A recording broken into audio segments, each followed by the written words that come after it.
Unlock the power to seamlessly combine and expertly separate your image elements with this essential Photoshop guide.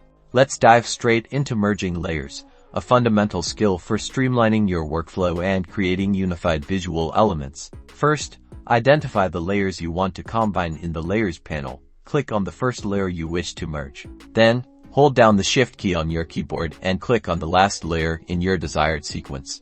All the layers between your initial click and your final Shift click will now be highlighted. Now, to merge them, simply right-click anywhere on the highlighted layer thumbnails. From the menu that pops up, select Merge Down. Alternatively, you can use the keyboard shortcut Ctrl+E on Windows or Command+E on Mac. Instantly, those selected layers are combined into a single layer, making your Layers panel much cleaner and easier to manage. But what if you need to separate elements again? Photoshop makes that just as easy with the concept of merging to a new layer.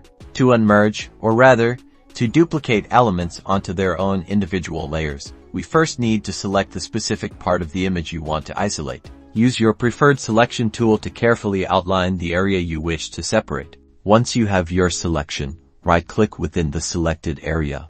In the pop-up menu, choose the option Layer via Copy. This will create a brand new layer containing only the selected pixels. And there you have it, the original merged layer remains intact, and you now have a new, independent layer with just your isolated element. Mastering these layer merging and unmerging techniques is crucial for complex edits, creative compositing, and maintaining an organized, efficient Photoshop workspace.